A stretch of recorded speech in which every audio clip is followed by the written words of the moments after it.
Olá, enfim a sexta-feira chegou. Sexta-feira é dia de after de mercado, edição semanal. Bom, o que dizer sobre esse mercado cambial brasileiro, principalmente? Viemos aqui hoje completando, se a gente considerar a taxa do dólar nesse momento, 5 pregões seguidos de queda, se contabilizarmos o pregão da sexta-feira da semana passada, esse é o sexto pregão. No nosso entendimento, mudou alguma coisa essas quedas? Na verdade, não, além de taxas oportunistas, de quedas de curto prazo, mesmo sendo 6 pregões. Por que eu digo isso? Porque a gente trabalha sempre com a ideia de contexto de mercado. E quando eu tenho, numa escala de tempo semanal, topos e fundos ascendentes, a gente é um pouco mais resistente em nossas análises em reverter a tendência principal, que ainda é de alta. Na paridade dólar por real brasileiro, a tendência ainda é de alta. Nesse contexto, A, B, C, D, em retas, né? A, B, C e D, a gente consegue ter uma leitura desses topos e fundos ascendentes. Então, para esse mercado reverter, perder esse contexto de alta, o spot no dólar ele teria que trabalhar abaixo da taxa de R$ 5,36. Curiosamente, quando a gente pega a queda de ontem, que foi a mais expressiva da semana, e faz um traçado de retração de Fibonacci, R$ 5,36 também é o principal suporte dentro desse tempo gráfico estudado, nesse caso o intraday. Então a gente não consegue ainda fundamentar uma reversão de tendência para baixa nesse mercado cambial, mesmo ele caindo por 6 pregões seguidos. A gente fica com a percepção de que ele está caindo de escada e quando ele sobe de elevador, ele sobe muito rápido. A zona justa de valor, o preço de equilíbrio, contabilizado pela média móvel de 9 períodos, está na taxa de R$ 5,60. A máxima da banda de Bollinger, de 200 períodos, está na taxa de R$ 5,81. E a resistência mais importante na nossa análise, um objetivo, já que a gente entende que o mercado, mesmo caindo, está em tendência de alta como movimento principal, essa resistência, esse alvo, está entre R$ 5,90 a R$ 5,92 aproximadamente. Quando a gente analisa os fundamentos macroeconômicos, a gente também não tem nada que consolide essa reversão de tendência. Talvez por isso que o mercado ele esteja caindo devagar, sem muito volume de negócios. A gente sabe que a baixa volumetria de negócios também não fundamenta uma tendência.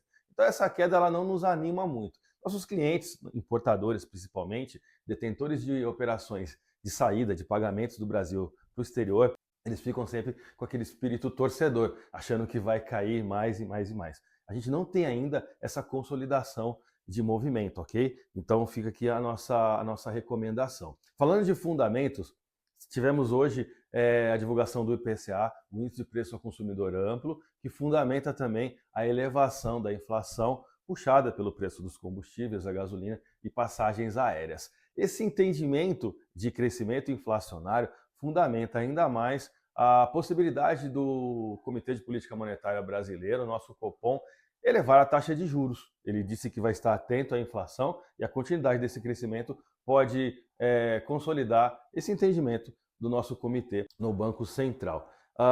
Isso é interessante para o dólar, tá? Porque se a gente está trabalhando com a possibilidade de o Fed, o Banco Central Americano, reduzir a sua taxa de juros na próxima reunião de setembro, e aqui no Brasil, se essa taxa também subir, esse spread vai aumentar, o nosso carry trade vai valer a pena.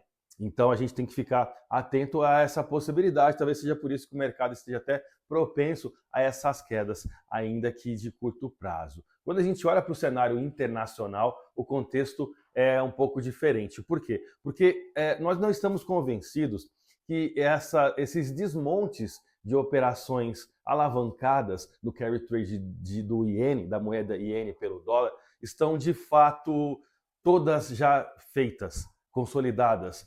Analisando o tempo que o Banco Central japonês proporcionou de taxa de juros zero, estamos falando de 38 anos, e até a Suíça também com taxas atrativas, a gente não acredita que aqueles pregões da semana passada, onde a gente teve muita volatilidade no mercado cambial por causa desses desmanches de operações, tenham sido 100% liquidados. Então a gente ainda espera muita volatilidade, a gente ainda espera mais um novo ciclo de desmanche dessas operações à medida que esse spread, esse funding do iene para o dólar vá cada vez mais também reduzindo essa distância, né, entre a valorização de cada moeda, entre o valor de cada moeda. A gente está muito, muito atento a isso. Falando ainda do mercado internacional, as notícias dessa semana que saíram sobre a economia americana também não nos convenceram de que aquele risco iminente de recessão que os Estados Unidos apresentou após os dados da semana passada estejam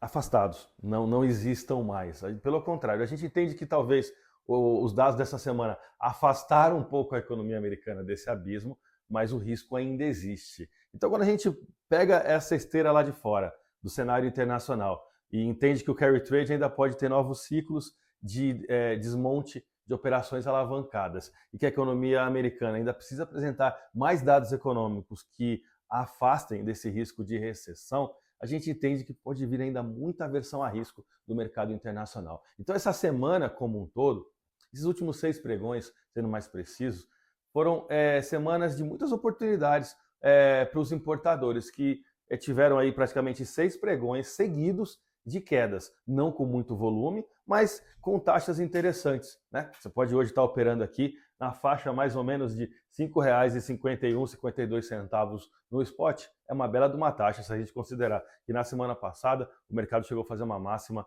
acima de R$ 5,85, 86 centavos, ok? Então, presta atenção, tendência de alta ainda é o movimento principal e a gente espera muita volatilidade para as próximas semanas, ok?